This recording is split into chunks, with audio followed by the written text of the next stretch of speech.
Hey everyone, welcome back. आज के इस वीडियो में हम पाइथन में जो ऑपरेटर्स हैं उनके बारे में बात करने वाले हैं। तो ऑपरेटर्स जो होते हैं वो हमें वेरिएबल्स के ऊपर अलग अलग टाइप के ऑपरेशंस परफॉर्म करने में हेल्प करता है। अब बात करते हैं कि ऑपरेटर्स कितने टाइप के होते हैं।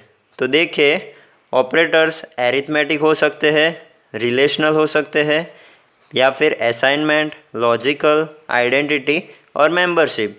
तो अब इन सारे ऑपरेटर्स को हम डिटेल में देखेंगे और उसका प्रैक्टिकल भी करने वाले हैं।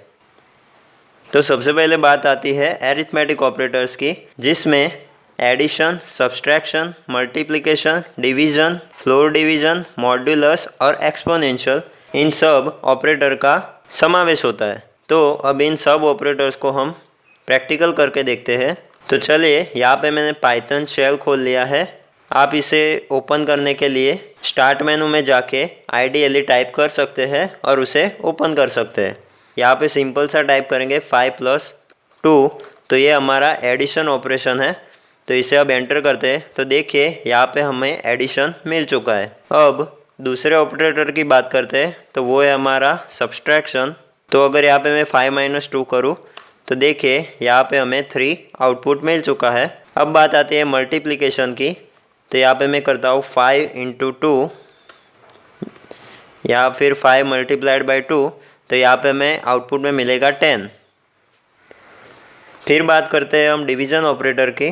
तो डिवीज़न ऑपरेटर में दो टाइप है, एक है फ्लोर डिवीज़न और दूसरा है फ्लोट डिवीज़न। आप फ्लोर डिवीज़न को इंटीजर डिवीज़न भी बोल सकते हैं। तो मैं आपको दोनों में क्या फ़र्क है वो करके दिखाता हूँ। तो देखिए, यहाँ पे हम लिखेंगे सबसे पहले 5 और सिर्फ एक ही बार डिवाइड ऑपरेटर का यूज़ करेंगे और यहाँ पे 2 लिखता हूँ मैं। तो आप देखिए, हमें डेसिमल पॉइंट में आउटपुट मिल चुका है। मतलब आप ऐसा कह सकते हैं कि ये जो है फ्लोट डिवीज़न करता है। अब अगर यहाँ पे मैं 5 और 2 बार डिवाइड ऑपरेटर का यूज़ करूँ और अब अगर इसे चेक करूँ तो देखिए, हमें यहाँ पे इंटीजर में आउटपुट मिल रहा है। तो ये था फ्लोर डिवीज़न। अब बात करते हैं मॉड्यूलस की। तो मॉड्यूलस बेसिकली हमें क्या रिटर्न में देता है, हमें जब हम डिवीज़न करते हैं तो लास्ट में जो हमारा रिमाइंडर बचता है वो हमें आउटपुट में रिटर्न करता है। फॉर एग्ज़ाम्पल, अगर मैं यहाँ पे 5 मॉड्यूलो 2 करूँ तो हमें रिमाइंडर में 1 मिलेगा। मतलब कि 2 को मैं अगर 2 से मल्टीप्लाई करूँ 2 × 2 तो हमें 4 मिलेगा, और अगर इस 4 को मैं 5 में से सब्सट्रैक्ट करूँ तो हमें 1 मिलेगा, जो कि हमारा मॉड्यूलो। अब लास्ट में बात आती है एक्सपोनेंशियल की। तो उसे कैसे परफॉर्म करना है वो मैं आपको दिखाता हूँ। फॉर एग्ज़ाम्पल, यहाँ पे मैं करता हूँ 2 और 2 बार एस्ट्रेस लगाएंगे हम।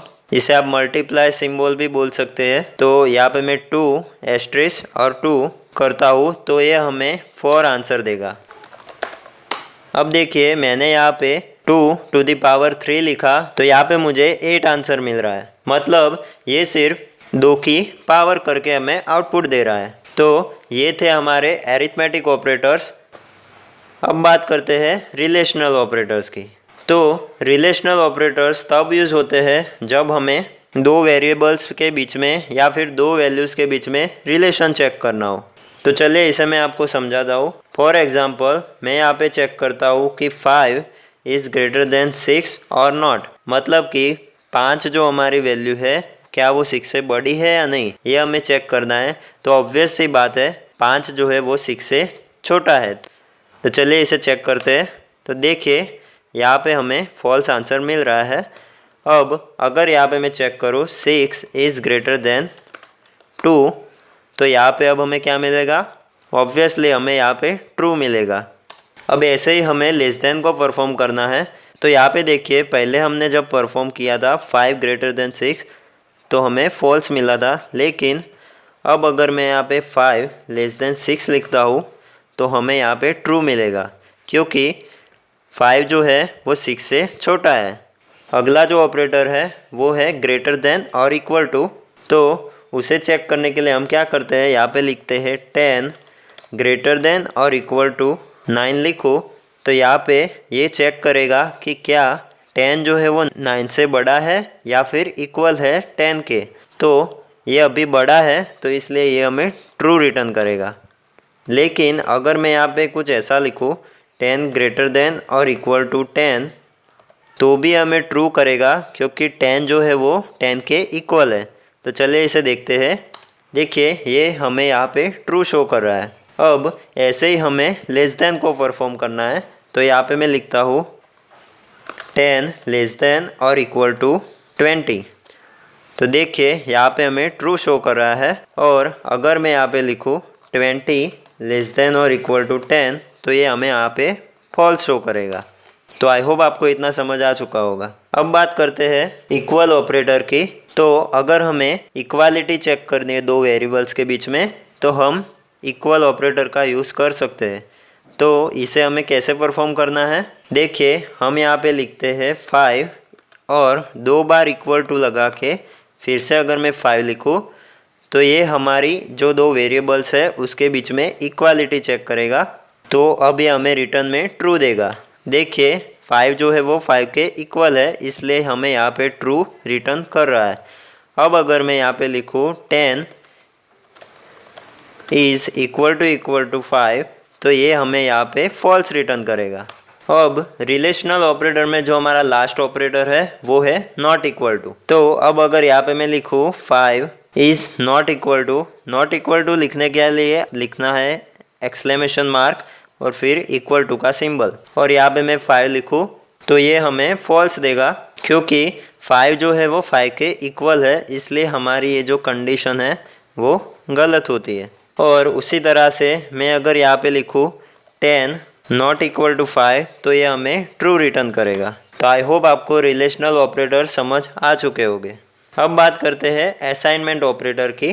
तो असाइनमेंट ऑपरेटर का यूज़ हम तब करते हैं जब हमें किसी भी वेरिएबल को कोई वैल्यू असाइन करवानी हो। तो इसमें टोटल मेन 5 ऑपरेटर है, तो इसे हम बारी बारी से देखते हैं।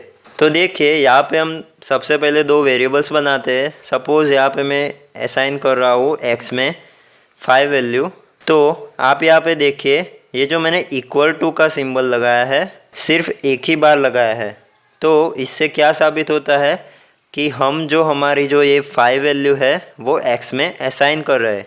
अगर मैं यहाँ पे 2 बार इक्वल टू लगाता तो वहाँ पे हमारा इक्वालिटी ऑपरेटर हो जाता। तो अगर आपको कोई वैल्यू असाइन करनी है तो आप यहाँ पे सिंगल इक्वल टू लिखेंगे। तो यहाँ पे मैं एंटर करता हूँ और यहाँ पे मैं फिर से y में असाइन करता हूँ 10। तो ये था हमारा असाइन ऑपरेटर। अब दूसरा जो ऑपरेटर है वो है add and assign.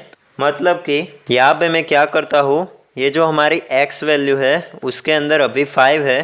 For example मैं यहाँ पे x लिखता हूँ तो आप देखिए उसके अंदर हमारा 5 स्टोर है। लेकिन मैं क्या चाहता हूँ कि इसके अंदर एक और वैल्यू ऐड हो जाए। तो मैं यहाँ पे क्या कर सकता हूँ, यहाँ पे मैं लिख सकता हूँ x फिर प्लस और इक्वल टू का सिंबल, और यहाँ पे मैं लिख सकता हूँ 10।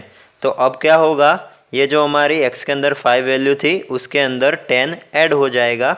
तो अब हमें आउटपुट में 15 मिलेगा। अब अगर मैं इसे x को प्रिंट करूँ तो देखिए यहाँ पे हमारी जो x की वैल्यू थी वो अब 5 से चेंज होके 15 हो गई है। वैसे ही काम करता है सब्सट्रैक्ट इक्वल टू। तो यहाँ पे मैं लिखूँ x माइनस इक्वल टू 10।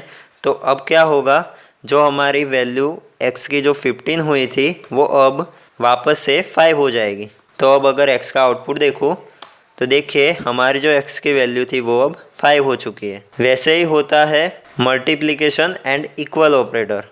तो यहाँ पे मैं अगर करूँ x इंटू और इक्वल टू लगा के यहाँ पे मैं 2 कर दूँ तो अब क्या होगा, ये जो हमारी 5 है वैल्यू x की वो 2 से मल्टीप्लाई हो जाएगी। तो देखते हैं x का आउटपुट। देखिए यहाँ पे हमें 5 इंटू 2 यानी 10 मिल रहा है। फिर लास्ट जो असाइनमेंट ऑपरेटर है वो है डिवाइड एंड इक्वल। तो यहाँ पे मैं क्या करता हूँ, यहाँ पे मैं लिखता हूँ x डिवाइड इक्वल टू। तो अब ये जो हमारा 10 है वो 2 से डिवाइड हो जाएगा और आउटपुट में हमें मिलेगा 5। तो देखिए यहाँ पे हमें 5.0 जो कि है फ्लोट डिवीज़न वो हमें आउटपुट में मिल चुका है। तो आई होप आपको समझ आ चुका होगा इन तीनों ऑपरेटर्स के बारे में।